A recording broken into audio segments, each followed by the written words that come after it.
Get comfortable, dim the lights if you haven't already. Tonight isn't about the bass guitar, and it isn't about the vampire fangs, and it isn't even really about the 1,000 years, although that number is going to come up more than once before we're done. Tonight is about a place, a specific, physical, governed place, with rules and lines and a bureaucracy that outlasts its own employees. A place most fans of this show can describe in exactly one sentence and have never actually sat inside of. The Nightosphere. And the man who rules it, who happens, almost as an afterthought, to be Marceline's father.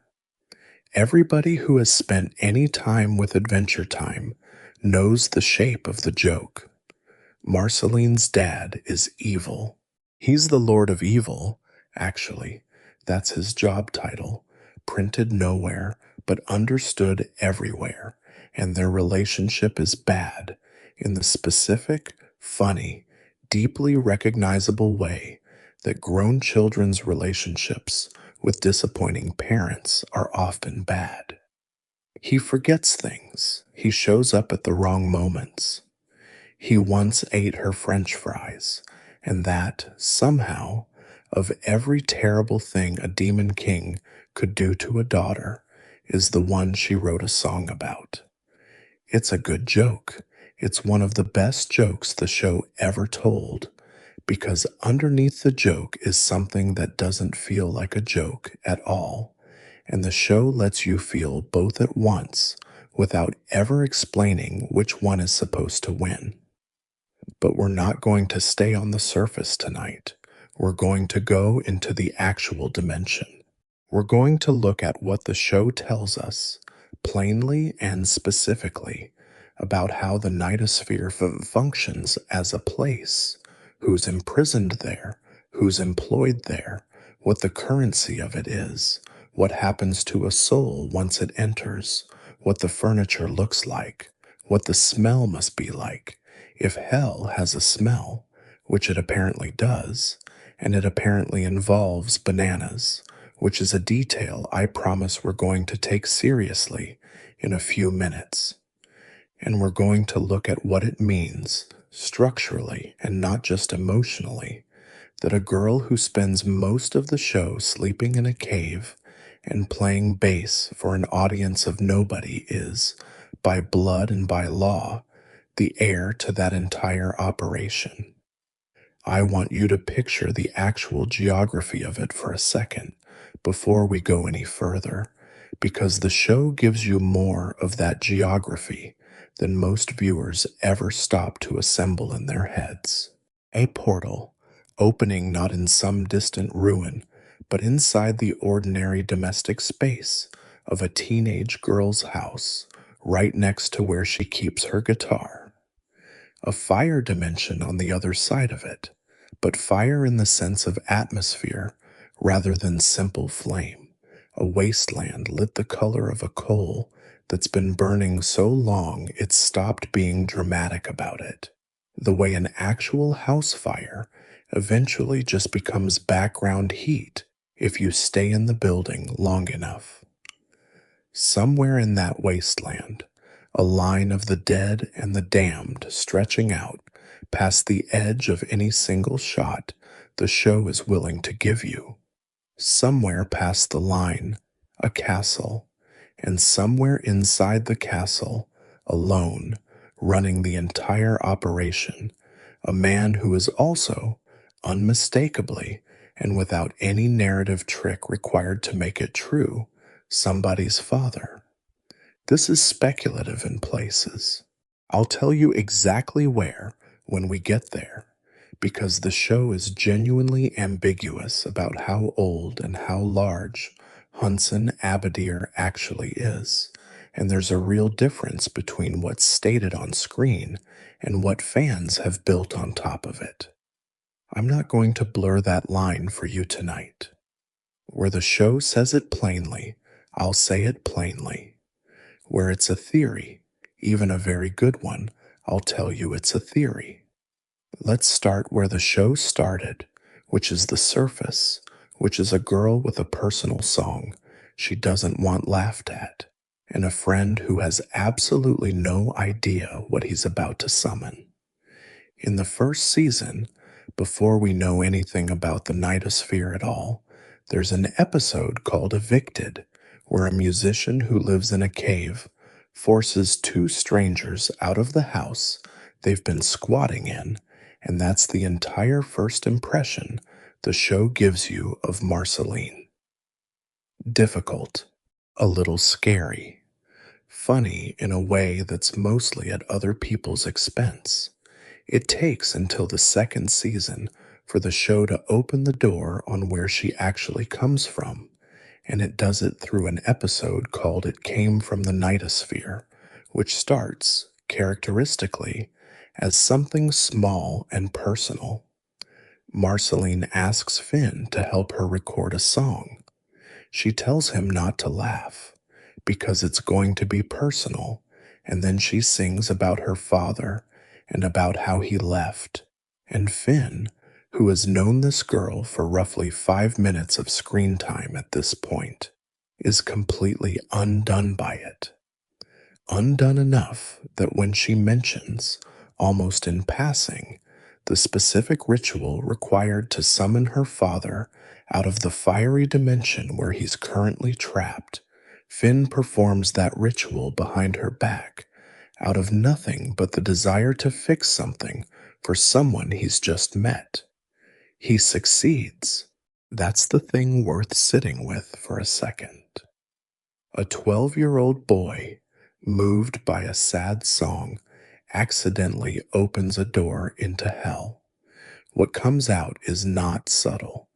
Hunson Abadir, although the show doesn't even give him that name yet, not in this episode, arrives as a chaotic mass that tries to kill Finn on sight by eating his soul, and then, almost as an aside, steals Marceline's bass guitar and walks off to spend the rest of the episode roaming across the land of Oo, consuming the souls of everything he can find.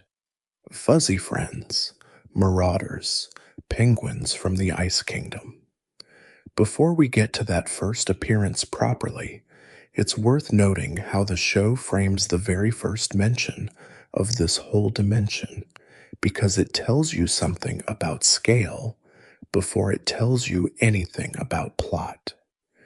The Nightosphere isn't introduced as a place Marceline occasionally visits.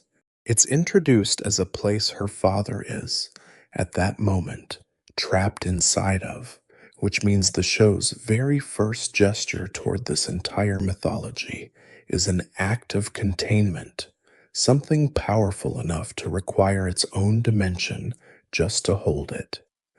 That's a strange foundation for a father-daughter storyline to be built on, and the show never lets you forget it. Every scene of reconciliation that follows, every moment of warmth between Hunson and Marceline across the rest of the series is happening in the shadow of the plain fact that the first thing we ever learned about him is that somebody, at some point, needed to lock him up somewhere he couldn't easily leave. He is not depicted as a schemer or a strategist. He's depicted as something closer to an appetite that has briefly acquired legs, moving through the world the way a wildfire moves through a field, without malice exactly, just consumption as a basic operating principle. And there's a detail buried in that fight scene that the show never returns to and never explains. But that changes how you have to think about Marceline for the rest of the series if you catch it. During the confrontation at Red Rock Pass, in the heat of the argument, Hunson refers to his own daughter as not alive, not as an insult particularly, as a fact he assumes she already knows about herself. There's a flashback in a much later episode called Memory of a Memory that circles back to the specific incident This whole dynamic apparently traces to, and it's smaller and sillier and somehow sadder than you'd expect once you actually see it rendered. Hudson drops in on his daughter, unannounced, the way he apparently always has, and the thing he does while he's there, the single specific action the show chooses to show us, out of every possible interaction a demon lord could have with his child, is eat her french fries. Not steal them dramatically, not as an act of cruelty. He just reaches over in the middle of an ordinary meal and eats the food she was eating, the way a parent who has never had to think twice about a child's boundaries might do without registering it as anything at all. And that's the incident. That's the entire founding trauma behind an entire song, behind a running joke that follows this relationship across the whole series.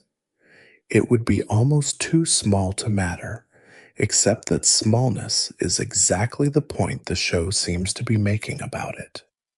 The biggest wounds a difficult parent leaves aren't always the dramatic ones.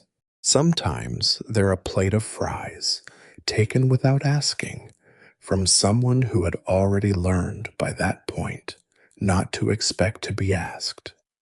Sit with that phrase for a second, the not alive one, from the fight at Red Rock Pass, because the show drops it and moves on, the way it does with almost everything that actually matters. Not alive. Coming from her own father, in the middle of an argument that is otherwise about a stolen guitar.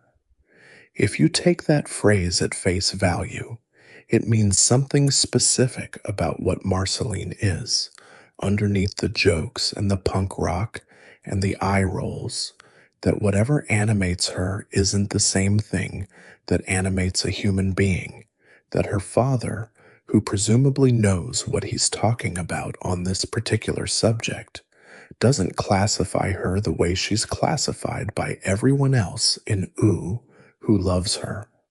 The show never confirms or denies this in any tidy way. It just lets the line sit there, unexplained, the kind of detail that would be a major plot point in almost any other story, and is, here, a single line of dialogue in an episode that's mostly about a stolen bass and a father who ate his kids' fries. That bass, by the way, isn't originally a bass at all. It's revealed in this same episode to be a family heirloom, an axe, specifically, that Marceline converted it into an instrument.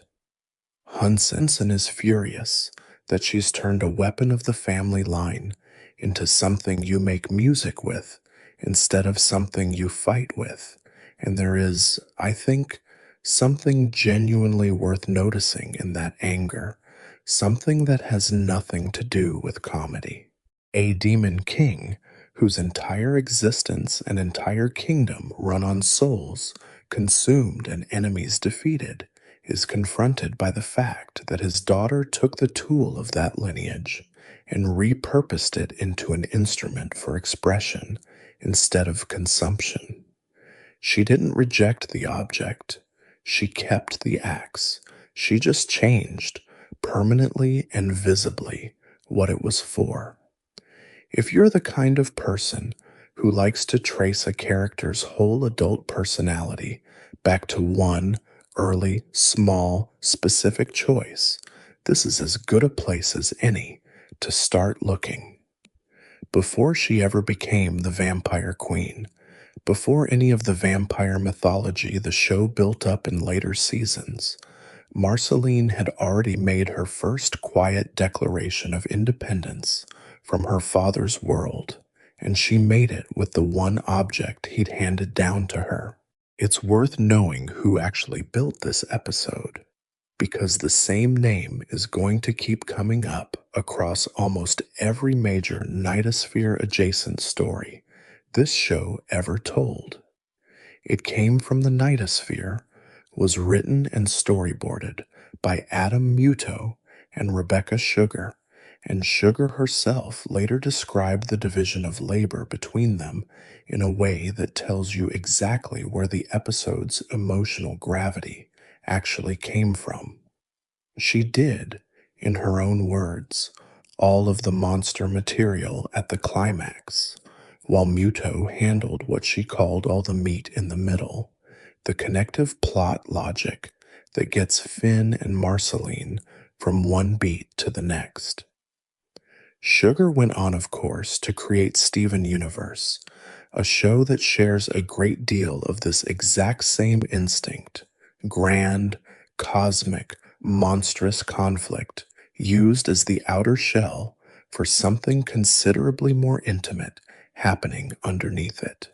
If you've ever noticed that the biggest, strangest, most creature filled sequences in this particular corner of Adventure Time's mythology also tend to be the ones that land hardest emotionally, that's not a coincidence.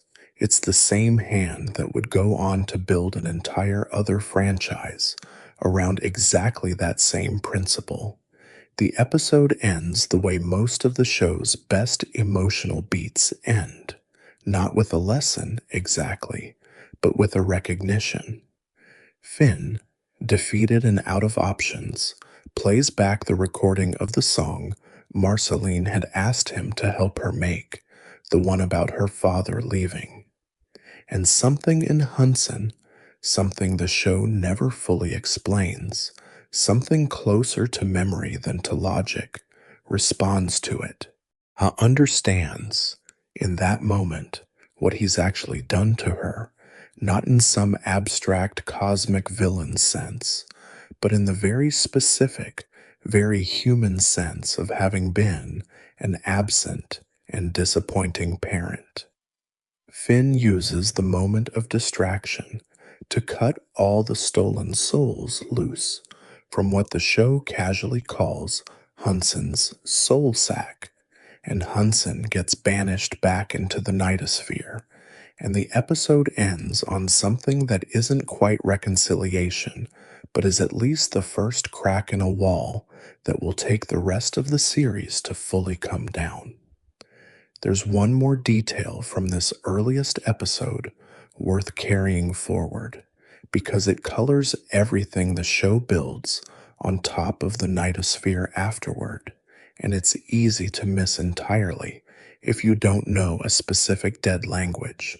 The incantation Marceline describes, and that Finn performs without her knowledge, involves drawing a simple happy face, dousing it with something the show calls bug milk, and speaking a phrase in Latin, something close to maloso vobiscum et cum spiritum, which translates roughly to evil be with you and with your spirit.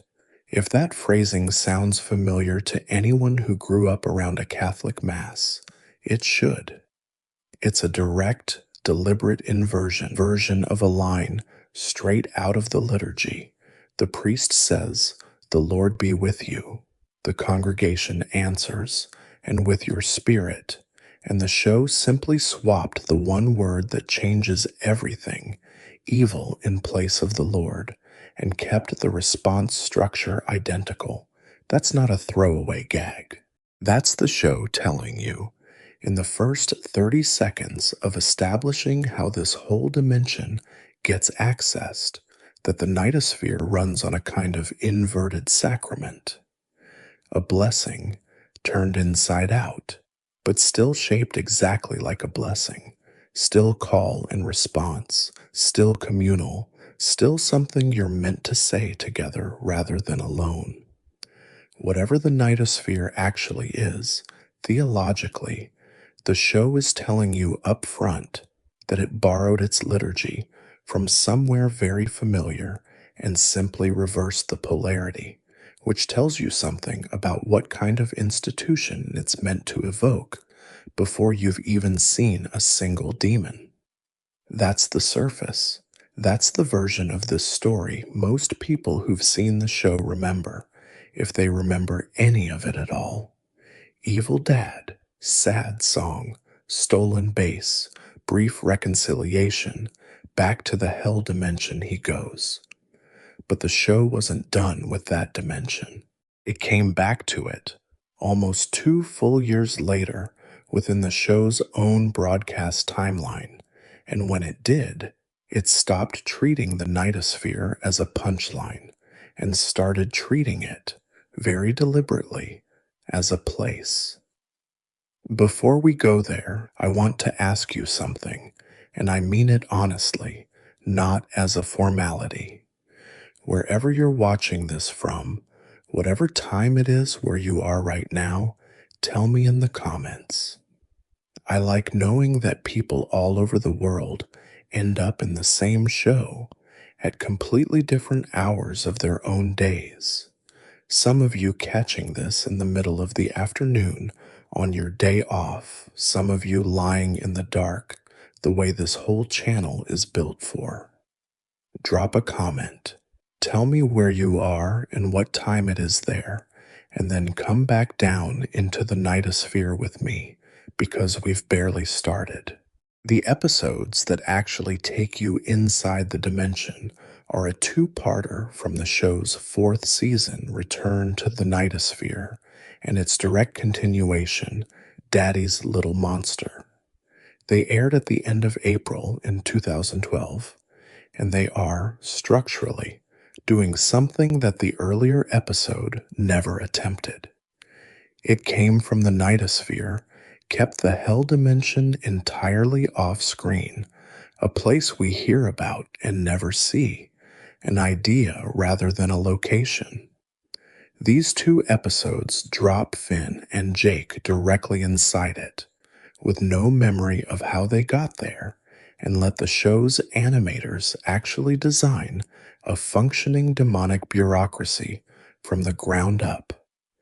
There's a detail in how the 2 of them get there that matters just as much as where they end up, because the show strips away something it almost never strips away from Finn and Jake, their own memory of their own choices. They don't walk into the nightosphere the way Finn walked toward the summoning ritual in the earlier episode, curious and a little reckless, but at least aware of what he was doing. They simply wake up already inside it, with no recollection of the decision that put them there, which BMO's charging phone eventually fills in for them through recovered video footage. They'd been invited by Marceline to come hang out with her there, and something about that visit had gone sideways badly enough to erase itself from their own memory entirely. That's a colder detail than the episode's tone lets you notice on a first watch. This isn't a dimension you stumble into by accident. It's a dimension where even choosing to visit, deliberately, as a guest, can cost you the memory of having chosen it at all. The episode opens with Finn and Jake waking up buried in a pile of what the show calls, without further elaboration, the stuff. Banana-shaped objects that, we learn shortly after, demons in the nightosphere extrude from their own ears as a kind of waste product, and which every single demon in the dimension regards as disgusting. I want to pause on this specific piece of world building for a second, because it's the kind of detail that's easy to laugh at and move past, and I think that's a mistake. This is a show that consistently used bodily absurdity as a Trojan horse for genuinely upsetting ideas. We've covered that elsewhere on this channel, the way Adventure Time hides real horror inside jokes about slime and goo, and the banana detail here is doing exactly that kind of work. It tells you, before a single line of exposition, that the nightosphere isn't hell in the tidy medieval sense, all fire and pitchforks and moral clarity about who deserves to be there. It's hell in the bureaucratic sense. It's a place with waste management. It's a place where even the demons who live there, full-time, find some part of their own bodily existence disgusting and want it out of their sight as fast as possible. That's not a punchline. That's a description of a system that has been running so long and so indifferently that even its native inhabitants have stopped experiencing it as anything other than tedious. The design of the place leans directly, and the show has never hidden this, on the paintings of Hieronymus Bosch, specifically the hell panel of the Garden of Earthly Delights, and by extension, the similarly surreal hellscapes of Peter Bruegel, who painted in that same visual tradition after Bosch. If you know those paintings, you know what kind of hell this is. Not a hell of torture chambers exactly, though there's plenty of that too, but a hell of grotesque, overcrowded, absurdist activity, bodies stacked against bodies, strange machinery performing strange functions on strange creatures, everything simultaneously frightening and, in a way that Bosch himself clearly understood, blackly funny. There's a creature the show puts in the background of one long establishing pan, a tall, hollow-bodied figure that carries other beings around inside its open torso, a direct visual echo of Bosch's so-called tree man, the figure in that panel with a torso like a cracked eggshell, its trunk legs planted in a lake, its face turned back over its own shoulder to watch what's happening inside it. If you know the painting, you know that figure isn't the most violent thing in the frame. It's just the strangest, the one that makes you stop scanning past it and actually look, and that's precisely the function it serves in the animated version too. A single silhouette in the background of a busy shot, doing nothing dramatic, existing only to make the whole location feel older and stranger than the plot happening in front of it. This wasn't accidental set dressing. Jesse Moynihan, who wrote and storyboarded Return to the Nightosphere, designed a long, deliberate pan specifically to let the audience survey the full scale of the place, the same kind of ambitious continuous shot he'd done earlier for a very different, quieter episode called Death in Bloom. The production notes on this one are almost funny in their own right.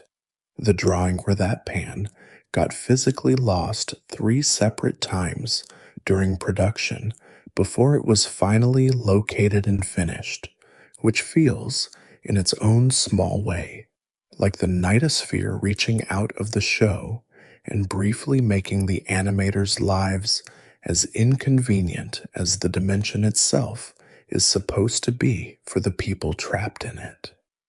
What Finn and Jake find, once they get their bearings, is not chaos in the sense of anarchy.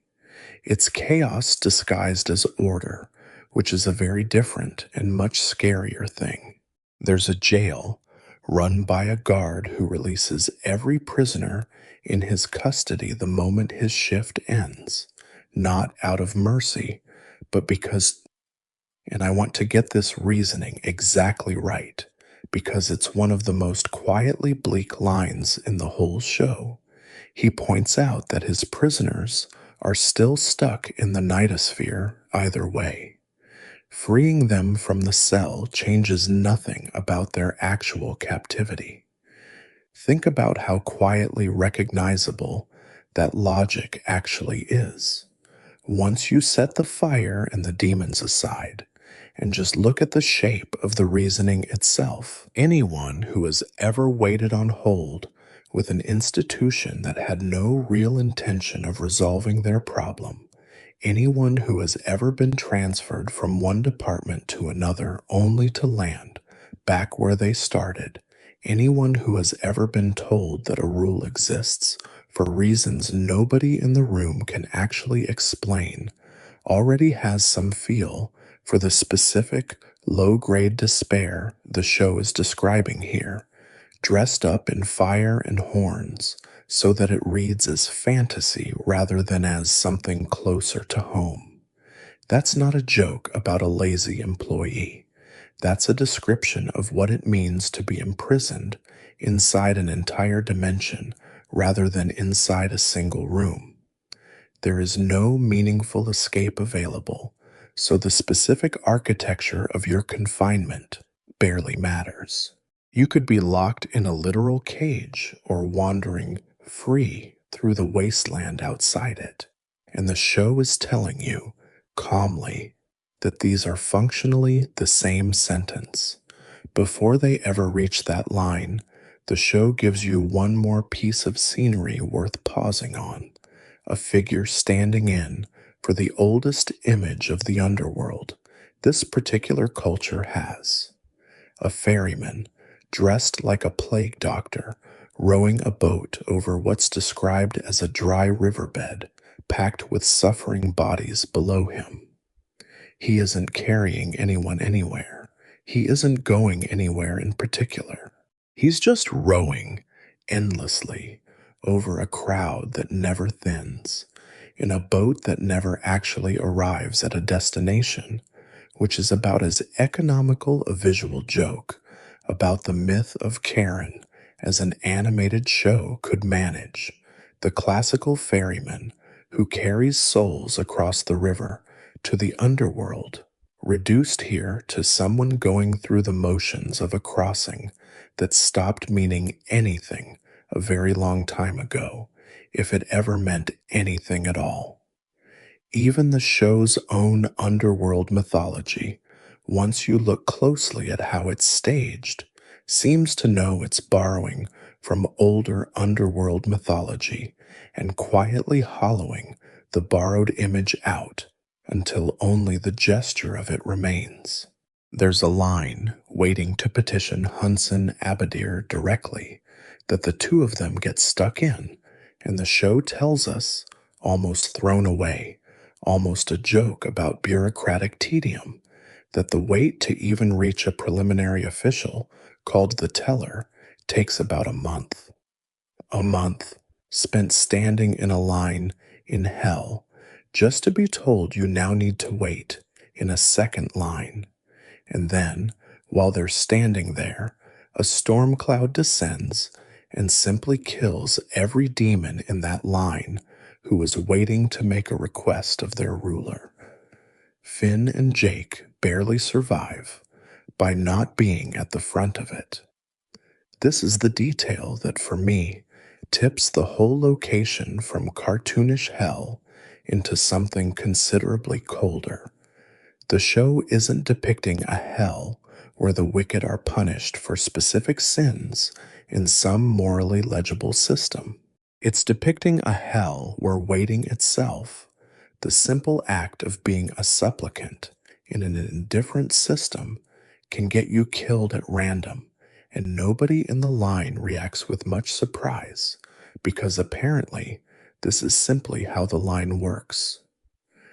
An episode later, the show gives this atmosphere an actual name through Finn's own mouth, in a moment that's meant as comic relief and functions, if you sit with it, as one of the sharpest single lines the show ever wrote about institutional power.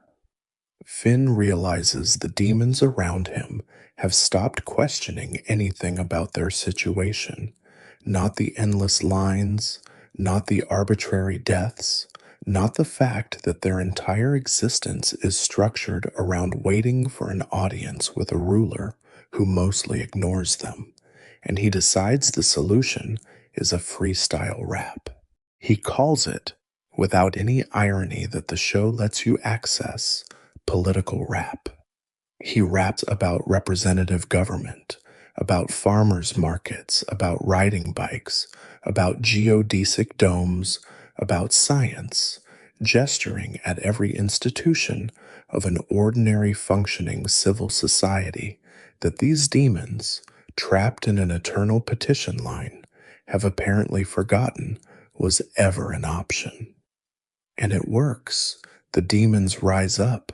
They start chanting for freedom, It's absurd and it's funny, and Jake spends most of it being nibbled on by excited demon teeth, and it is also, structurally, a beat for beat description of political consciousness. Raising delivered entirely through a children's cartoon in the shape of a preteen boy's improvised bars about bike lanes. I don't think that's overreading it. I think the show knew exactly what it was doing and trusted you to laugh at the surface of the joke while some other part of you filed away what the joke was actually describing. What makes the scene land as more than a throwaway gag is the specific word Finn reaches for right before he starts rapping: apathy.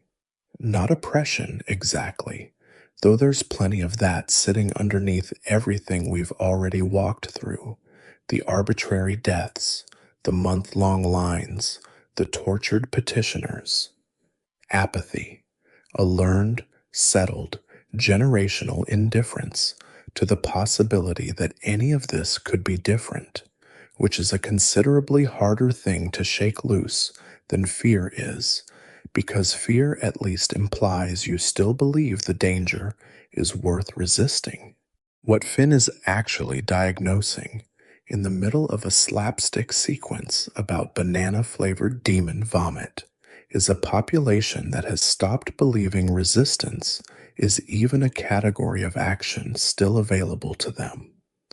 And the show's answer to that specific, quiet form of despair isn't a weapon or a spell or a chosen one arriving to save everyone through combat.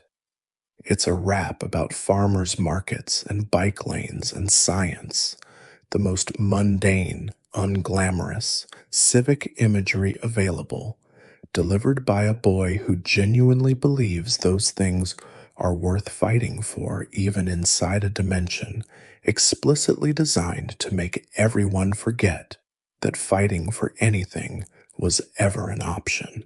It's a small, strange, very specific argument the show is making about what actually cracks despair open, not grand liberation, but the simple, almost embarrassing act of naming the boring, ordinary good things a functioning world used to have out loud to people who had stopped remembering those things were ever real.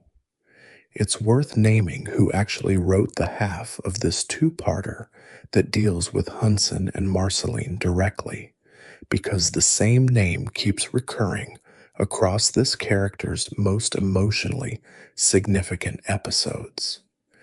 Daddy's Little Monster was written and storyboarded by Rebecca Sugar, working alongside Cole Sanchez, and Sugar is the same writer who would go on, years later, to build the equally devastating I Remember You, the episode this channel has already spent real time with elsewhere, where Marceline sings Simon's own forgotten words back to him.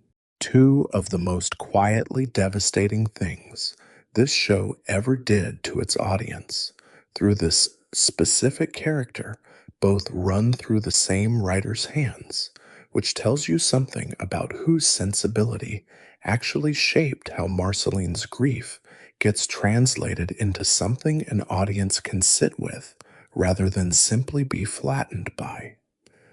Underneath all of this, the bureaucracy, the endless lines, the arbitrary demon cloud executions, is the reason Finn and Jake ended up there at all, and it circles directly back to Marceline. Hunson Abadir wants his daughter to take over the family business. Not metaphorically. Specifically and literally, he wants her to become the next ruler of the Nightosphere, and in Daddy's Little Monster, he tries to make that happen through a purple amulet, which he tells her, falsely, will grant her wishes. She refuses outright. She has, we're told plainly, no interest in ruling this place, and Hunson, in a moment the show plays as almost wounded, says he's okay with that. He hands her the amulet anyway, tells her it's a gift, and leaves. This is worth slowing down on because it's a very specific kind of manipulation dressed up as generosity, and the show doesn't spell out for you exactly how much of it Hunson understood in advance. When Marceline eventually puts the amulet on, off screen, between the two episodes, which is its own choice, robbing the moment of any triumphant framing, it does exactly what the show later reveals it does to anyone who wears it. It turns the wearer into a version of Hunson himself, not metaphorically, physically. She becomes an enormous demon in a black business suit, presiding over the exact same petition system Finn and Jake had just watched grind through its indifferent machinery, and instead of granting the wishes brought to her, she tortures the demons who ask, in ways the show only gestures toward rather than depicts directly. Picture the object itself for a second, because the show is specific about it. It's a purple, rhombus-shaped gem hung on a plain gold chain, small enough to slip over a teenager's head without any ceremony at all, no coronation, no ritual, just a father handing his daughter a piece of jewelry across a kitchen table and calling it a gift. And when it activates, it doesn't simply grant power in some abstract sense. It rewrites the body wearing it, piece by piece, into a specific, recognizable shape. A towering demon dressed absurdly and precisely in a black business suit, the exact silhouette Hunson himself wears whenever he's not simply a formless storm cloud moving across the landscape. The amulet doesn't invent a new form for its wearer. It reissues its maker's own uniform, tailored, apparently, to whoever happens to be standing inside it. There's something almost bureaucratic in that specific detail. Once you notice it, the Demon Lord's power doesn't manifest as claws or fire or anything a medieval woodcut would recognize as evil. It manifests as a suit, as an office, as the visual grammar of an executive, which fits everything else we've already seen of this dimension's actual texture: the endless petition lines, the teller, the month-long waits, the guard whose shift simply ends. Hell, in this show, doesn't dress like a monster. It dresses like management. The amulet, we learn, isn't a magic item with a neutral function that Hunson happens to use for evil. It is, specifically, the source of his powers. He has, as the show tells us elsewhere, and fairly plainly, no innate abilities of his own. Everything that makes him what he is, the shape-shifting, the soul consumption, the raw menace, runs through that object. Which means the throne of the Nightosphere isn't a title you inherit the way a princess inherits a kingdom. It's a possession you put on, an artifact that reshapes whoever wears it into its own image, chaotic and evil regardless of what that person actually wanted or intended going in. If any of that sounds structurally familiar to longtime viewers of this show, it should. We've spent a full episode elsewhere on this channel walking through the Ice Crown and what it did to Simon Petrikov across 1,000 years, an artifact that likewise didn't simply empower its wearer, but reprogrammed them, slowly, into something closer to its own original design. I'm not going to re-walk that whole crown story tonight, because we've already gone deep on it, and this channel doesn't repeat ground it's already covered. But it's worth noticing, once, clearly, and then setting back down. Adventure Time built at least two of its major artifacts on the exact same underlying horror, that the thing granting you power was never really serving you, that putting it on doesn't give you a new tool, it gives the artifact a new body. The difference, and this is the part that matters specifically for Marceline, rather than for the show's artifact mythology in general, is that Simon didn't know what the crown would do to him when he first put it on, out of curiosity, centuries before any of this. Marceline had already seen, firsthand, exactly what her father's amulet does.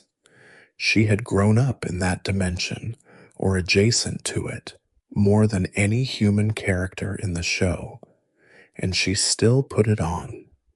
The show doesn't linger on her reasoning.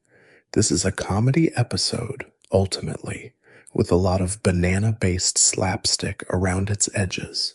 But if you sit with it for even a moment, there's something genuinely sad sitting underneath the joke. A daughter offered a gift from an absent father who spent her whole life disappointing her, choosing to try it anyway, maybe hoping it really was what he claimed, maybe simply wanting to hold something he'd handed her without immediately assuming the worst. And the amulet did to her exactly what it was always going to do, because that was never actually a choice it was offering her in the first place. What finally breaks the spell is not magic. It's Finn and Jake, disguised badly as demons, sneaking back in to save her, and Finn eventually ripping the amulet directly off her body, which knocks her unconscious and reverses the transformation. And in the aftermath, once everyone's safe and the immediate crisis has passed, there's a small, strange, genuinely tender scene between Hunson and Marceline that the show plays completely straight. He tells her he's proud of her no matter what she does. He tells her, almost as an aside, that he actually likes Finn and Jake, that he enjoys her friends, which is not remotely the reaction you'd expect from a demon king whose earlier appearance in the series was built entirely around trying to eat one of those exact same friends alive. Notice what the show chose to spotlight. Out of every possible gesture of reconciliation it could have written for this scene. Not an apology for the amulet, not a promise to stop trying to hand over the throne.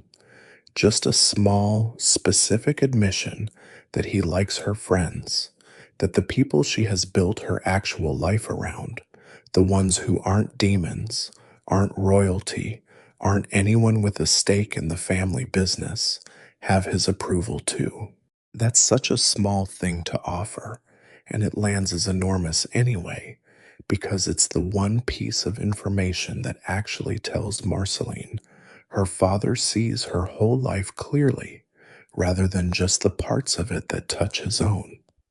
And Marceline, in response, expresses genuine surprise that her father likes the people she cares about, followed immediately by a joke that she doesn't want to hang out with Finn and Jake anymore, now that her dad approves of them, which is the show's specific, recognizable way of admitting something was moving without ever making a character say the sincere version of it out loud. There's a pattern worth naming across every single one of these episodes because it repeats with enough consistency that I don't think it's coincidental. Every major thing we learn about Marceline's relationship with her father across the entire run of this show arrives to us through a song she wrote for herself first, before it ever became information for anyone else. The Fry song, sung to Finn in private, becomes the thing that talks Hunson down from his rampage. A second song, called Not Just Your Little Girl, gets performed in this very two-parter on banjo, with Finn keeping time on a tambourine right after Hunson leaves the amulet behind and before it does what it does to her. Music, in this specific corner of the mythology, isn't decoration. It's the actual mechanism by which the show lets this particular relationship process itself. Because Marceline, by every piece of evidence the show gives you, does not process grief or anger or longing by discussing it directly with the person who caused it. She processes it by making something out of it first, privately, and only afterward, sometimes only by accident, letting that something reach the person it was actually about. The episode ends with Finn simply exhausted, traumatized. The show tells us directly, having spent an unknown stretch of time possessed by an amulet that turns whoever wears it chaotic and evil, and he doesn't have an answer when Marceline checks in on him. That's the actual ending, not a lesson, not a moral. A kid who went to hell to save his friend's life and came back changed by it in a way the show doesn't rush to resolve. Now I want to step back from the plot entirely for a while, because there's a question sitting underneath all of this that the episodes never directly ask, and I think it's the real center of tonight's investigation. What exactly is Hunson Abadir? Not as a plot device, as a being. The credited facts, the ones the show states plainly across multiple episodes, are these. He's Marceline's biological father. He's the ruler of the nightosphere. He's referred to, repeatedly and without irony, as the Lord of Evil, which functions as something between a title and a job description. He is explicitly described by his own daughter as deathless, not simply long-lived, not simply hard to kill in the way most of the show's ancient beings are hard to kill, but deathless in an absolute sense, incapable of dying at all. His body doesn't obey ordinary physical rules. He can shapeshift. He can regenerate from damage that would end almost anything else in the show. He can grow to enormous sizes when the situation calls for it, and shrink back down just as easily. He is, by his own daughter's account, and by every visible piece of evidence the show offers, extremely strong and extremely flexible, capable of bending his own body in ways that let him fight from angles that would be physically impossible for anything built the way a human is built, swinging a leg back over his own head to strike an attacker approaching from behind. For instance, a specific piece of physical comedy the show returns to more than once, treating his body less like an anatomy and more like an argument against the idea that anatomy should constrain him at all. There's something quietly thematic even in that small combat quirk, a being defined, in every other respect, by his refusal to hold one fixed shape, turns out to fight the same way he does everything else, by declining to respect the ordinary rules of where a body's front and back are supposed to be. This is speculative in places, but it's worth naming here rather than skipping past it. A body that refuses fixed shape, ruling a dimension whose entire moral architecture refuses fixed rules, fathering a daughter whose entire biological category the show itself refuses to fix.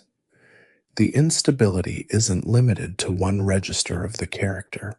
It runs all the way through, from his combat style to his cosmology, to his own child's ontological status, as though formlessness weren't just a power Hunson happens to have, but the actual organizing principle of everything connected to him. And there's a detail that I find genuinely charming in the specific way this show was often charming about its most powerful characters. He's credited within the show's own internal mythology as the actual author of a book called The Adventure Time Encyclopedia, a companion volume to the series that supposedly contains a great deal of the Land of O's hidden history. In one of the stranger asides the show's supplementary material offers, Hunson is also credited with having personally developed the internet and mobile phones for the entire land of Oo, which is the kind of detail that tells you the show's writers had far more affection for this character than his role as an occasional cartoonish villain would suggest.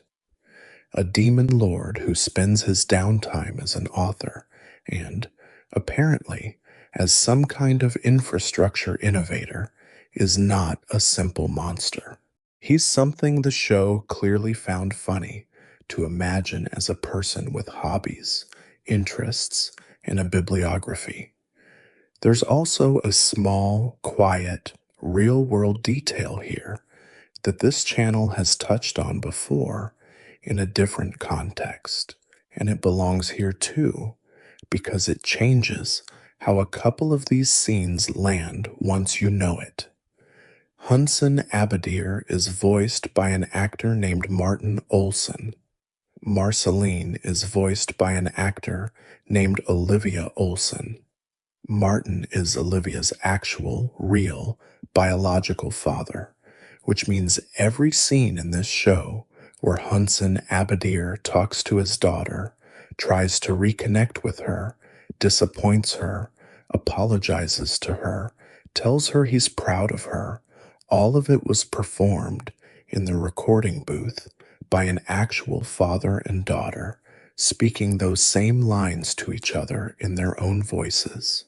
For the possession sequence in Daddy's Little Monster, where Marceline's dialogue needed to sound demonically layered, the two of them recorded their lines together, going back and forth, trying to match pitch with each other in real time, according to Olivia's own account of the session.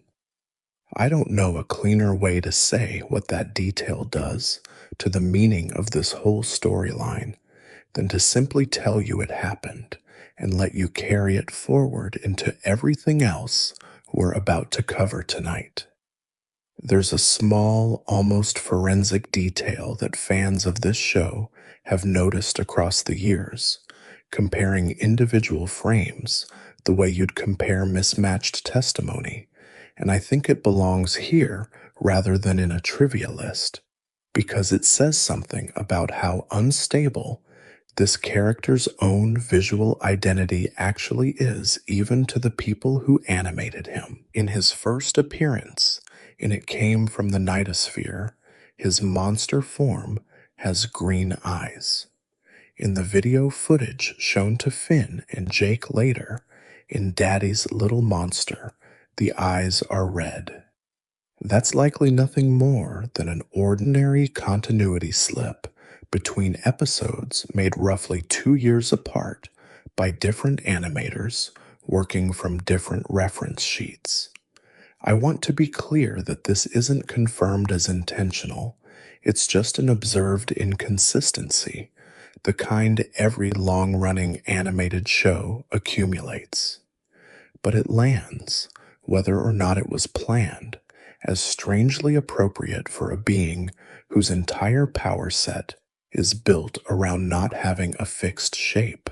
Even the show's own visual record can't seem to agree on what his eyes actually look like, and maybe that's simply an error, and maybe there's something fitting about an error like that, attaching itself specifically to the one character in the cast, whose whole biology is described as formless until it chooses otherwise. There's a name detail, too, that only shows up if you happen to watch the series in a language other than the one it was written in. In the Latin American Spanish dub, Hunson is called Justo Chupalmas, which translates, more or less, to fair soul sucker, a title that does the same thing his English name refuses to do, naming the actual function of the character right out in the open, rather than hiding it behind a surname that sounds, to an English-speaking ear, almost ordinary. Abadir, as a name, carries none of its owner's job description on its surface. Chupalmas carries all of it. It's a small reminder that the version of a character you happen to know is only ever one translation's worth of choices about how much to reveal and how much to let a viewer discover slowly on their own. And there's a further wrinkle in his identity that the newer material has added rather than the original series. A gender-swapped counterpart, first referenced only in passing dialogue in an earlier episode called Bad Little Boy. Years before that counterpart, Hannah Abadir, ever physically appeared on screen. We'll come back to her properly in the human world material Fiona and Cake eventually built around her. For now, I just want to register the fact of her existing at all, mentioned once, offhandedly, long before the show did anything with it, as one more small piece of evidence that this character's identity was never treated as fixed or singular by the people writing him. Deathless, shape-shifting, uncertain in his own eye color from one appearance to the next, referred to by an entirely different, more honest name in at least one language, mirrored by a counterpart of a different gender in a different universe. Whatever Hunson Abadir actually is, the show seems constitutionally unable to pin him down to one stable form for very long, which feels, again, less like carelessness and more like the character simply behaving the way the show's mythology says a demon of his nature should behave. Shape is the one thing he was never going to hold on to for long. So, deathless, shape-shifting, self-regenerating, of uncertain true age, the author of the world's central mythological text, and voiced by the real father of the girl who plays his daughter. That's the confirmed record.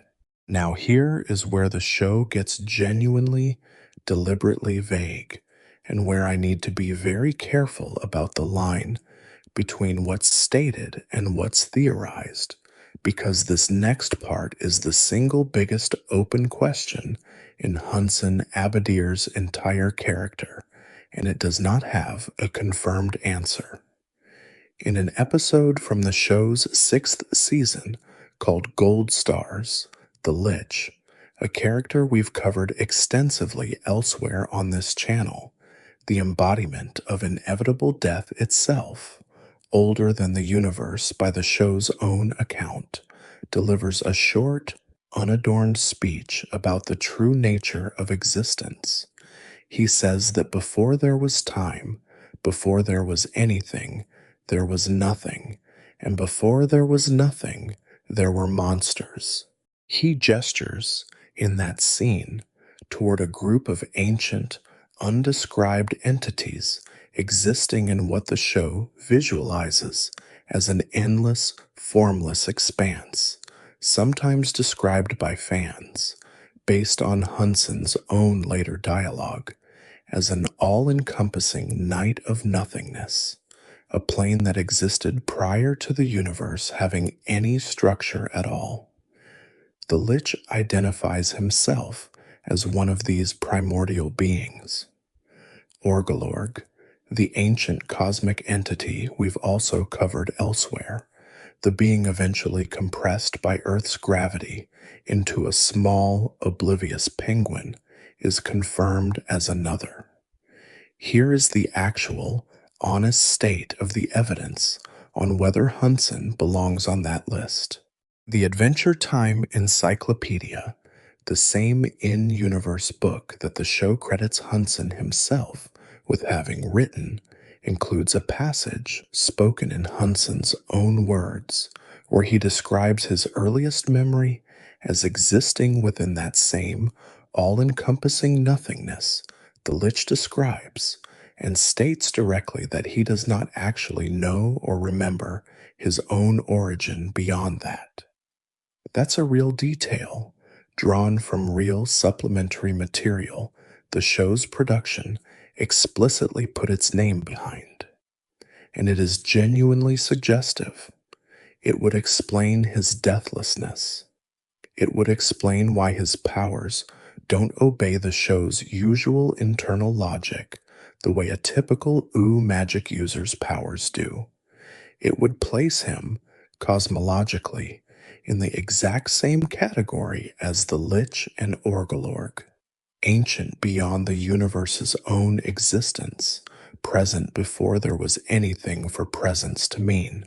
But, and this is the honest caveat, the one the show's own most detail-obsessed fan communities consistently arrive at when they dig into this, Hudson's status as one of these so-called primordial monsters has never been officially confirmed as canon by the series itself.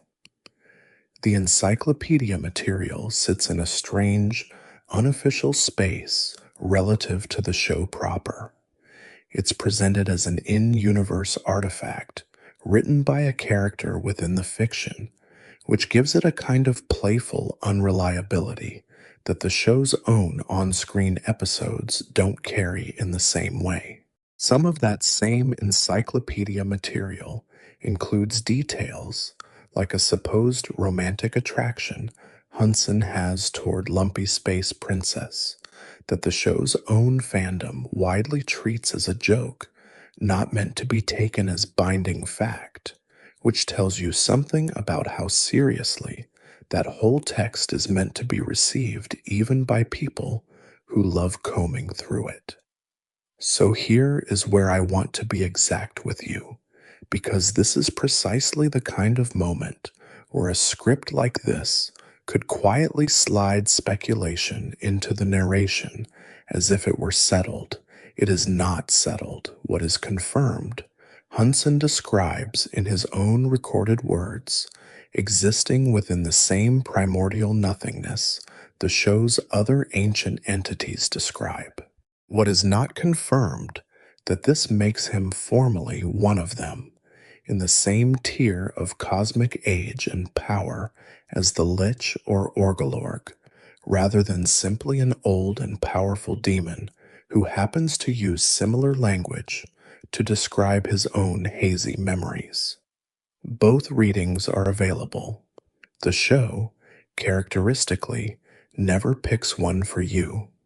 What I will say, and this part isn't speculation, it's just sitting with the implication either reading leaves you with Marceline's father is, at absolute minimum, an entity who cannot die, who does not remember his own beginning, and who has ruled an entire dimension of the afterlife for a length of time the show never bothers to specify, because the show itself may not know.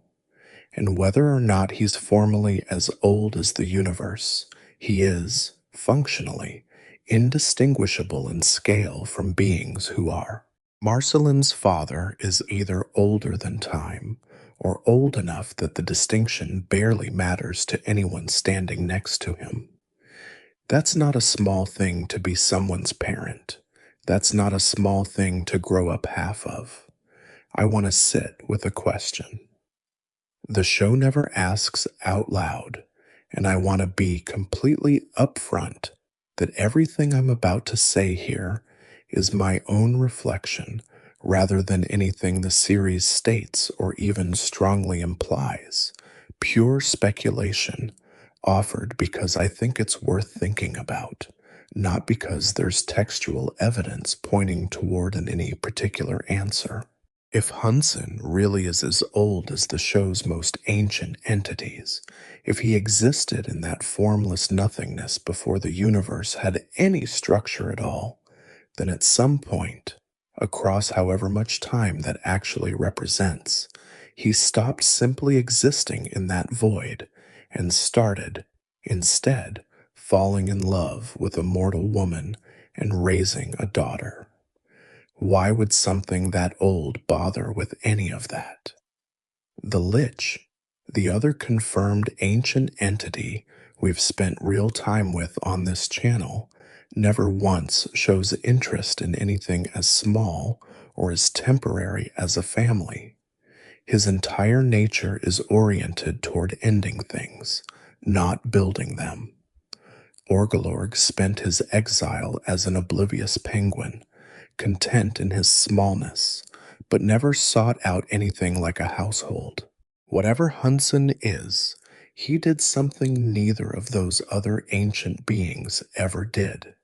He chose, at some point, to make himself small enough to have a home, a table, a kid who wrote him angry songs about stolen fries. Maybe that's simply evidence he isn't actually one of the primordial monsters after all, and the simpler reading, an old powerful demon, nothing more, is the correct one. Or maybe it's evidence that even something incomprehensibly old can still, eventually, want the specific, unglamorous, deeply mortal experience of being somebody's dad, badly, and trying anyway. The show gives you no way to know which of those is true. I find I like sitting with the uncertainty more than I'd like a definitive answer either way, because that's the other half of this equation, and it's the half the show is actually more careful and more consistent about across the whole series. Marceline isn't purely a demon. Her mother, a human woman named Elise, is the source of the half of her that can be hurt, that can bleed, that experiences hunger and fear and grief in ways that read as genuinely human rather than as demonic performance. We've told the fuller story of Elise's specific fate elsewhere on this channel, so I'm not going to walk back through the fallout shelter and the illness and the recordings she left behind. You can find that story if you want the whole shape of it. What matters here, for tonight's purposes, is narrower and stranger.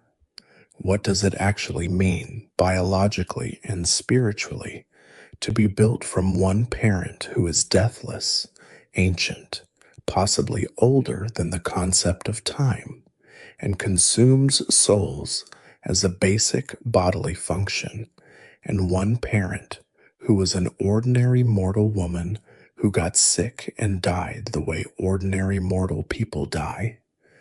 Hunson's own not alive comment about his daughter, delivered casually in the middle of an argument, starts to look different once you set it against that biology. If the demon half of her nature is the dominant, defining one, if whatever animates Marceline really is closer to whatever animates her father than to whatever animated her mother, then that single throwaway line in the second season isn't an insult or a slip of the tongue. It's a diagnosis delivered by the one person in the show most qualified to make it. And it raises a question the show never resolves, and I'd argue was never trying to resolve, because leaving it open is more honest to what it's actually depicting. Is Marceline, underneath the eye rolls and the bass playing and the genuine warmth she shows toward everyone she loves, something closer to human with demonic abilities layered on top, or something closer to demonic with a human shape and a human capacity for love layered on top. The show gives you evidence for both readings and refuses, deliberately, I think, to let either one win outright. Think about what that ambiguity actually costs her, practically, in scene after scene we've already watched together across other explorations of this show. Every mortal character who loves her, Finn, Jake, Princess Bubblegum, all the friendships this channel has already spent whole episodes documenting, is loving something whose basic category of being was never confirmed, not undead in the tidy vampire sense that arrived later in her story, which at least comes with a recognizable folklore attached to it. Something stranger and older than that, present from birth, inherited directly from a father who says the word alive, the way you'd correct someone's grammar, matter of fact. No cruelty intended, simply naming a fact he assumes everyone in the room already knows. If you've ever loved someone whose interior life you couldn't fully verify, not because they were hiding it, but because the categories you had available simply didn't stretch far enough to describe them accurately, you already understand, on some level, what it might be like to love Marceline specifically. The show never asks its human characters to solve that uncertainty. It just asks them to keep loving her through it, the same way it asks you to. Think, for a second, about the two households, if you can even call either of them a household, that produced her. One parent ruling an entire afterlife, deathless, formless, uncertain even to himself where his own memory actually begins. The other, an ordinary mortal woman, living for a time in a trailer in the desert, telling her daughter that strange dreams are probably just normal things seen from an unfamiliar angle, singing her to sleep with a lullaby the show later uses as the title of one of its most quietly devastating episodes, Material. This channel has already walked through in detail elsewhere, so I won't retread the specifics of what happened to Elise here. What I want to isolate is narrower, two entirely different scales of existence, one measured in centuries and one measured in an ordinary human lifespan, cut tragically short, both converging, somehow, into a single child, who then had to build one coherent self out of two inheritances that don't obviously belong in the same body at all. Most people spend their whole lives reconciling far smaller contradictions between the different people who raised them. Marceline was handed a contradiction with a gap in it, measured in something closer to eternity on one side. Where the show is much clearer, and where I think the real emotional center of tonight's investigation actually lives, is in what Marceline chose to do with the predatory half of her inheritance, once the vampire mythology entered the picture in later seasons. And I want to be careful here, because the specific story of how she became a vampire, the Stakes miniseries, The Vampire King, the tarot-titled hierarchy she fought her way through, all of that is ground this channel has already covered thoroughly elsewhere. I'm not going to retell that story tonight. What I want to isolate, instead, is a single detail that sits at the intersection of her demon inheritance and her vampire nature, because it's a detail that's easy to treat as a cute world-building quirk, and that I think is actually one of the most quietly meaningful choices the show ever made about who this character is. Marceline does not drink blood in the traditional vampire sense. She feeds, instead, on the color red, draining the redness specifically out of objects, out of food, out of whatever happens to be nearby, leaving the substance itself intact and unharmed. This is played on the show's surface as a joke, a workaround that let the writers keep things kid friendly while still calling her a vampire. But look at what that specific mechanic is actually doing, symbolically, against the backdrop of everything we've just spent an hour establishing about her father. Hunson consumes souls and takes the animating essence out of a living thing and leaves behind whatever's left, a hollowed husk, whatever the show's visual language for a drained soul actually implies about what remains. That is the family business. That is quite literally the inheritance her father tried repeatedly across multiple episodes to hand her an amulet, a throne, a whole economic and political system built entirely around extraction of the essential thing that makes something alive. And what Marceline actually does, instead, when her own vampire nature requires her to feed on something, is take only the surface, the color, the most superficial, least essential layer of the thing she's consuming, the part you could remove and still leave everything underneath completely whole. I don't think this is an accident, and I don't think it's overreading a kid's cartoon to notice it, because this show consistently built its smallest details to carry exactly this kind of weight.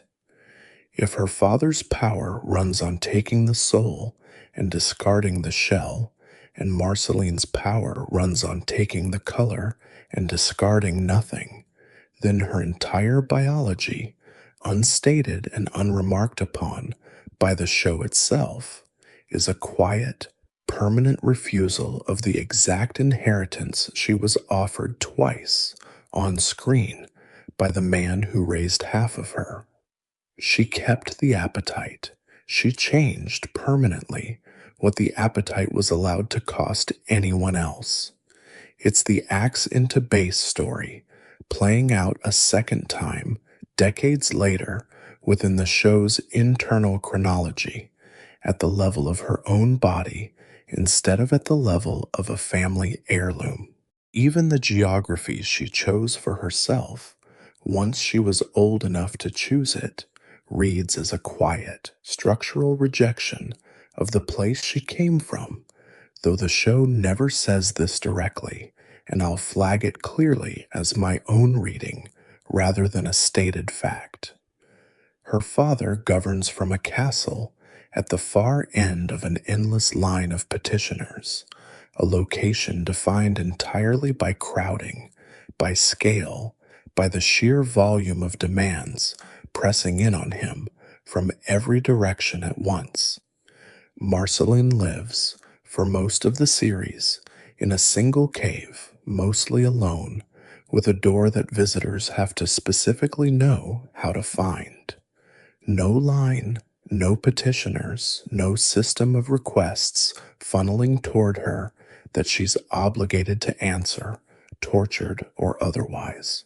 If the nightosphere is a location built entirely around the pressure of other people's unmet needs pressing against a throne, then a cave with one door, no queue, and an audience of nobody. Most Nights is about as complete an architectural rejection of that pressure as a character could build for herself without ever having to explain why she built it that way.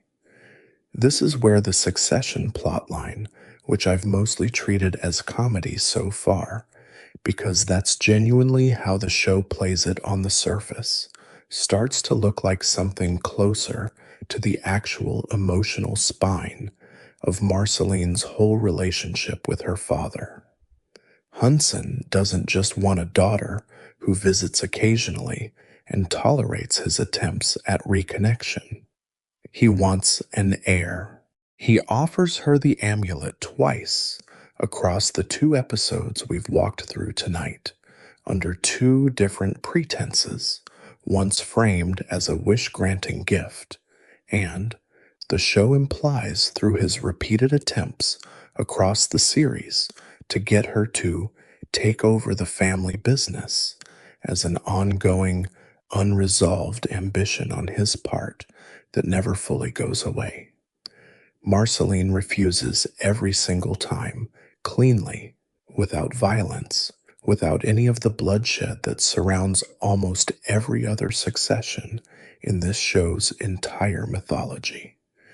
And that's worth putting directly next to the other crowns and thrones this series built across its run, because the contrast is genuinely stark once you line them up. The Ice Crown passed from an ancient elemental being to Simon Petrikov not through succession, but through an accident involving a young assistant's misdirected wish, and it cost Simon 1,000 years of his own identity. The vampire throne passed to Marceline through outright war. She killed the previous vampire king and, in the process, nearly the entire vampiric population beneath him, becoming vampire queen not through ceremony, but through attrition, the last one left standing when the fighting stopped. Every other significant transfer of power in this show's mythology that this channel has documented runs through violence, accident, or irreversible cost. The Nightosphere's throne is the single exception, and it's the exception specifically because Marceline said no, repeatedly, calmly, and her father, for reasons the show never fully explains, reasons that might be love, might be respect, might simply be exhaustion, let the refusal stand. There's a small piece of political texture worth adding here, because it clarifies exactly which throne Marceline actually did end up accepting, in contrast to the one she kept refusing. In an episode called The Duke, she's shown seated among the land of O's assembled royalty at a formal gathering, recognized by the other kingdoms specifically as Vampire Queen, a title that came to her, as we've covered on this channel before, through violence and inheritance by attrition rather than through any peaceful transfer of power. So it isn't that Marceline refuses every crown available to her on principle. She holds one. She sits in the room with the other rulers of U as an equal, acknowledged, seated at whatever the show's version of a council table looks like. The crown she refuses, specifically and repeatedly, is the one that would make her responsible for that endless line of petitioners, that castle at the far end of a wasteland, that whole machinery of extraction her father built and kept running. She isn't allergic to power in general. She's specific about which power she's willing to hold, and which power she considers, correctly I think, a trap dressed up as an inheritance. He didn't punish her for it. He didn't force the amulet onto her a third time. He kept the kingdom, kept ruling the endless line and the arbitrary storm clouds and the whole grinding machinery of it, alone, the way he apparently always had, and let his daughter walk away and go play music in a cave instead. I keep coming back to that specific line, proud of you no matter what you do, because of exactly how much weight the show quietly loads onto it without ever making a character comment on the irony out loud. This is a being who runs an entire afterlife on the basic operating principle of extraction, who tortures the petitioners who come to him with requests, who tricked his own daughter into wearing an object he had to have known would strip her of herself the same way it stripped him of whatever he might have been before he put it on the first time, however long ago that actually was. And in the same breath, in the same episode, he is capable of a form of unconditional love that a lot of the show's ordinary, entirely human parents, Finn's own father, chief among them, a man this channel has already spent considerable time on elsewhere, never managed to offer their own children even once. The show doesn't resolve that contradiction. It just lets both things be equally true of the same character in the same scene. A ruler of hell, entirely sincere in his pride, entirely willing to keep trying across centuries to hand his daughter a throne she has never once wanted. Evil, in this particular corner of Adventure Time's mythology, was never depicted as the absence of love. It was depicted as love that never quite learned what its child actually needed, offered anyway, over and over, because offering it was the only language the character actually had. If you're listening tonight and some part of this has landed closer to home than a cartoon about a hell dimension probably should, you're not the only one, and I don't think that's an accident of the writing either. A lot of people carry some version of this exact shape in their own lives. A parent who loved them genuinely, provably, and who also never quite managed to translate that love into the specific form their kid actually needed from them, who kept offering the wrong gift again and again, meaning well every single time. The show doesn't ask you to forgive Hunson for any of what the Nightosphere actually is: the tortured petitioners, the soul consumption, the amulet handed over under false pretenses. It just refuses to let you file him away as simply a monster, because the love sitting next to the monstrousness is just as real, on screen, as the monstrousness itself. That's an uncomfortable thing for a children's cartoon to insist on. It's also, I think, one of the truer things this particular show ever said about what it's actually like to be somebody's child. There's a word the show and its surrounding material use for her in passing that deserves one more moment of attention before we widen the lens any further. Heir, not queen. She already earned that title elsewhere through the vampire mythology. This channel has covered before, through violence she chose and consequences she's still living inside. Heir, specifically, to the Nightosphere, a title that describes not what she's done, but simply what she was born as, a status attached to her by blood, regardless of anything she personally wants. That's a strange kind of title to carry, because it never expires and it never requires renewal. You don't stop being an heir just because you've spent centuries declining to collect the inheritance. The throne doesn't forget you the way you might, on your better days, manage to forget it.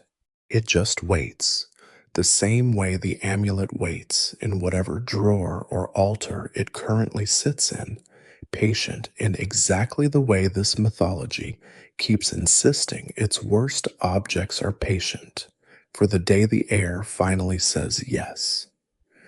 I want to bring one more piece of evidence into this before we start pulling all of it together, because it comes from the most recent corner of this franchise, and it does something I find genuinely remarkable.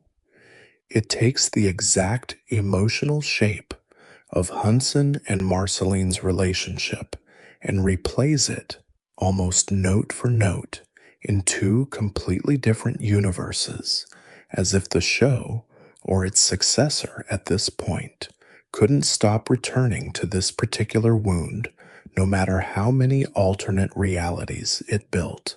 The spin off series Adventure Time, Fiona and Cake, which aired on Max starting in the second half of 2023, spends an episode called The Star inside an alternate reality the show calls Vampire World or Vampire World.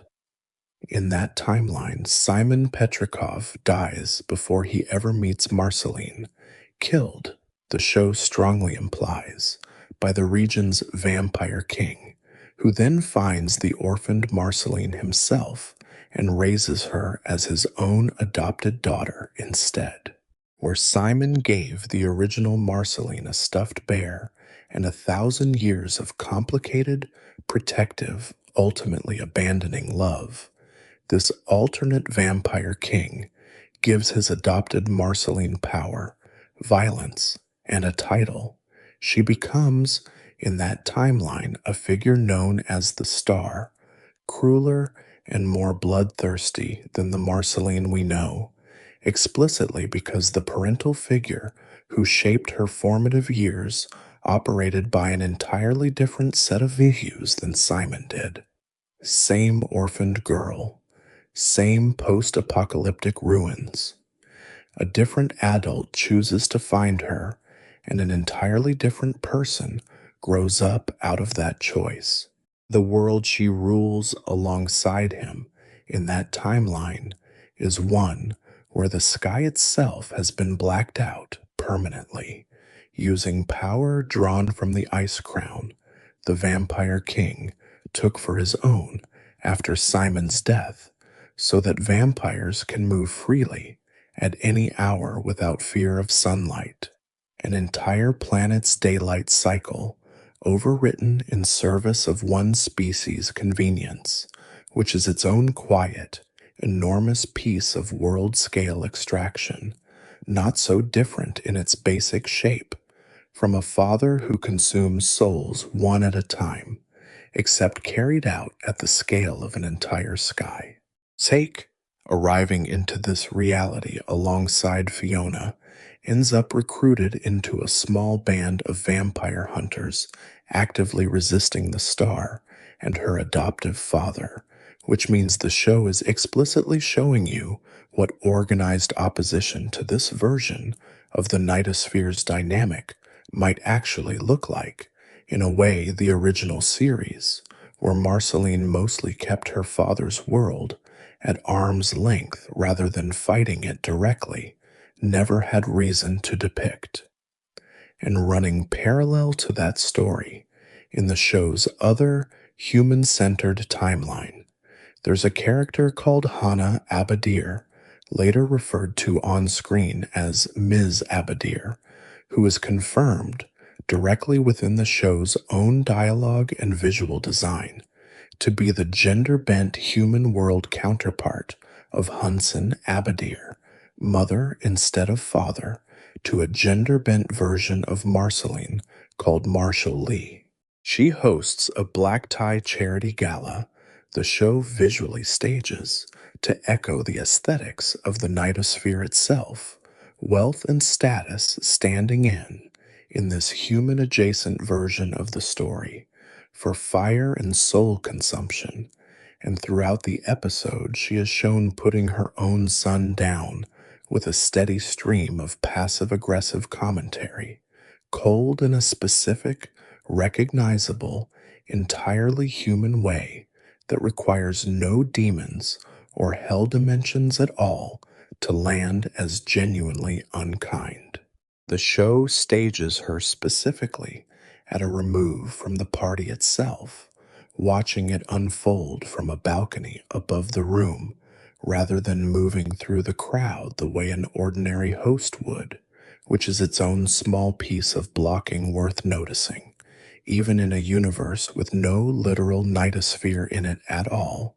This version of the character is given, by the people directing the scene, a position of elevated, faintly predatory distance from everyone else present. Her son approaches her to introduce his date, and her first response isn't warmth or curiosity about the person her son cares about.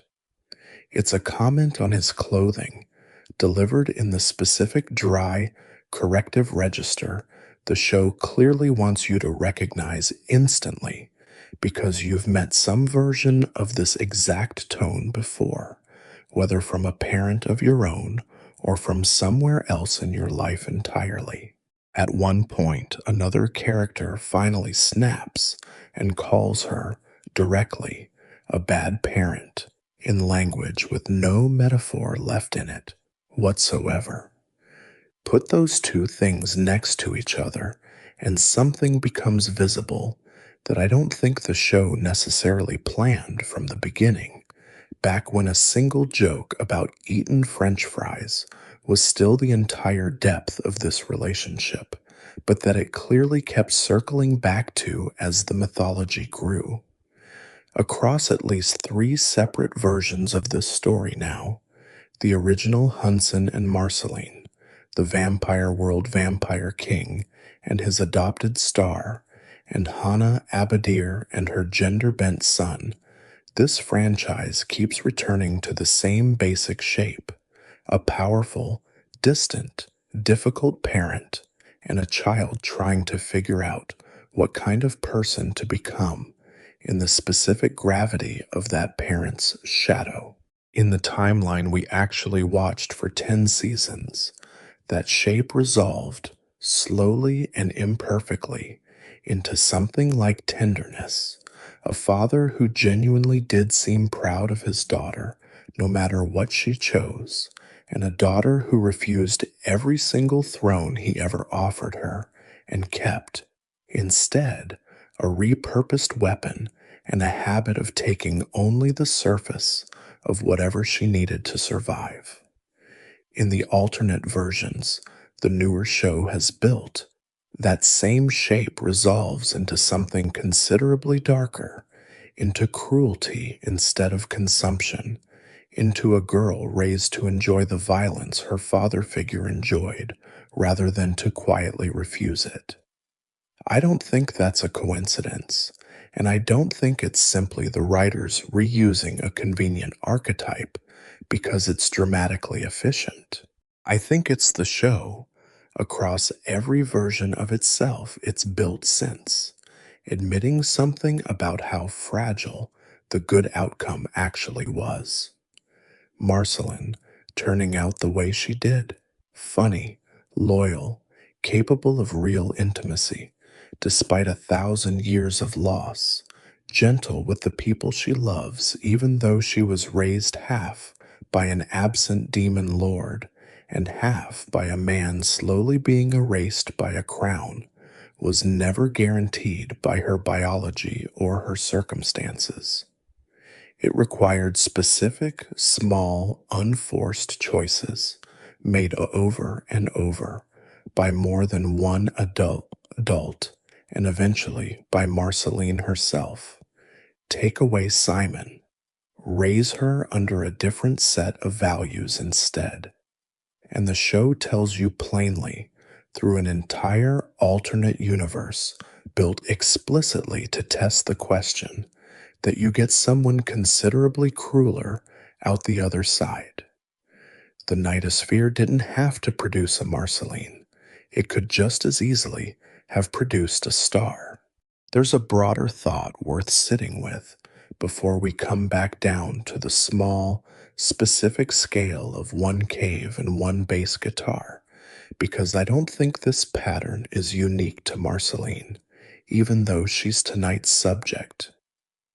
Almost every character this show ever gave real weight to was, in some fashion, handed a system by whoever came before them, and asked implicitly to simply keep running it the way it had always been run. Princess Bubblegum inherited a kingdom she built herself, which is a slightly different shape of the same problem, but she still inherited the specific, sometimes autocratic instincts of a ruler who believes she alone knows what her subjects actually need, and this show spent real time watching her wrestle with whether that inheritance was serving anyone but her. Simon Petrikov inherited, through nothing more than bad luck and a curious afternoon, an object that had already run the exact same wish through two previous owners, waiting patiently for a third. Even the Lich, in his own telling, describes his entire existence as devotion to something older and larger than himself, a system of belief he serves rather than one he ever chose. Inheritance across almost every corner of this mythology tends to work like weather. It arrives, it reshapes you, and asking whether you wanted it in the first place is treated, by most of the characters who receive it, as beside the point. Marceline is the rare exception, the show built into its own design, and I think that's worth naming plainly rather than just implying it. She was offered the system twice, directly, with no ambiguity about what was being asked of her, and she said no both times, and the system let the no stand. Nothing about the mythology required that outcome. Nothing about how every other inheritance in the show functions would have predicted it.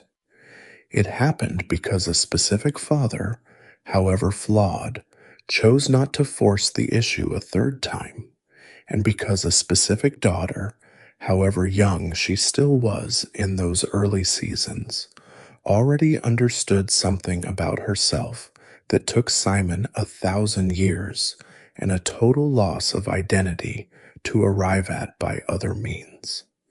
That some objects, whatever they promise you, are not actually gifts. Which brings me, finally, to the thing I actually want to leave you with tonight, because I think it's easy, after an hour spent walking through bureaucratic hellscapes and primordial nothingness and alternate timelines, to lose track of the plain, small, human-scale truth sitting underneath all of it.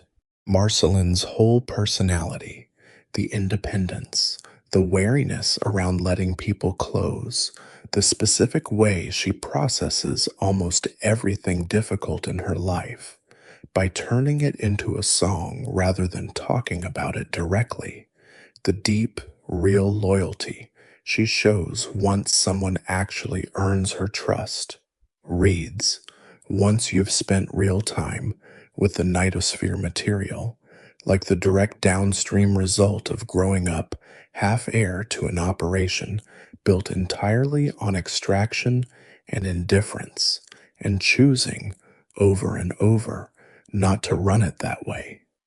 She had a father who tried, twice on screen, to hand her the family business. She said no both times. She had a father whose entire power source runs on taking souls and discarding what's left. She built her own power when it eventually came to her through violence she didn't choose, around taking only the color and leaving everything essential intact. She had an axe that was built, generations back, for exactly one purpose, and she turned it into an instrument instead, and she has been making music with it, in one cave or another, for centuries. None of that erases what she is.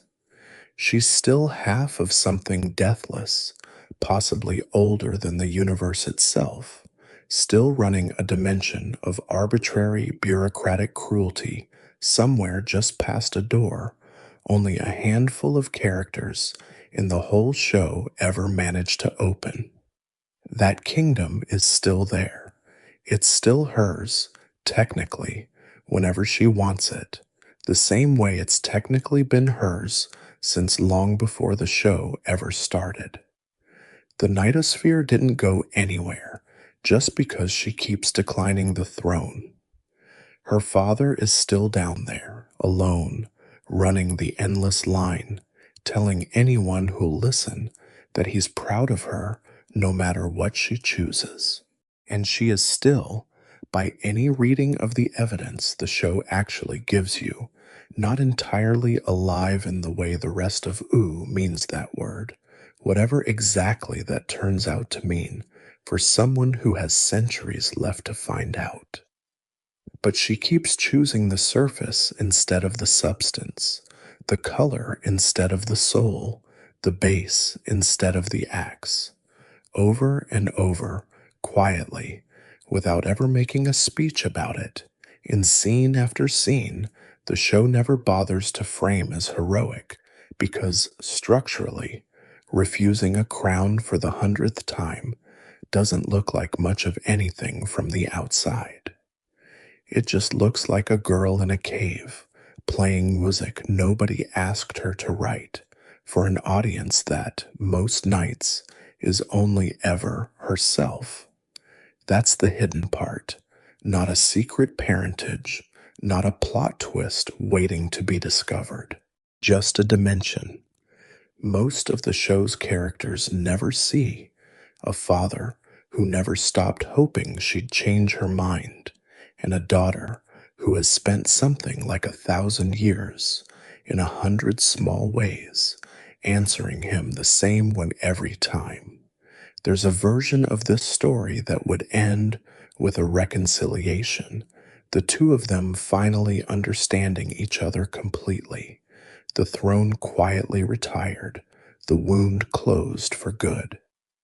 That's not the story the show actually told, and I think it's worth sitting with the fact that it isn't, rather than smoothing the ending over into something tidier than what's actually there. Hudson is still ruling that dimension, the last time the show checks in on him, still processing an endless line of the dead and the damned, still, presumably, extruding whatever it is that runs through a being like him instead of blood. Marceline still visits sometimes, and still leaves. The amulet still exists somewhere in that castle, waiting, patient in the specific way objects in this mythology tend to be patient for whichever future owner eventually decides to try it on. Nothing about the underlying machinery got dismantled.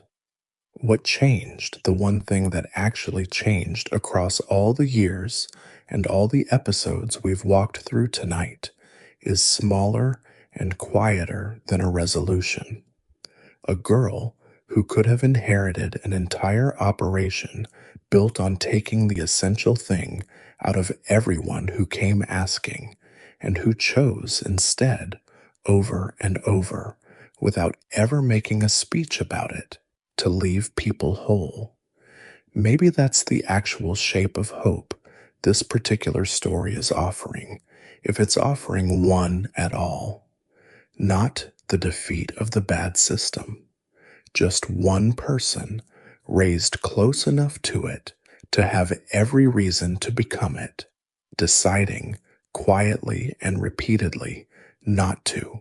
If tonight's exploration of the nightosphere and everything underneath it was worth your time, I'd genuinely appreciate it if you left a like before you go. And if you're not already subscribed, consider sticking around. There's a lot more of ooh left to walk through together, a lot more doors left to open slowly, the way this one just opened. Thank you for spending this stretch of your night here, wherever you are, whatever time it turned out to be when you found this. Sleep well. The nightosphere will still be there tomorrow. It always is.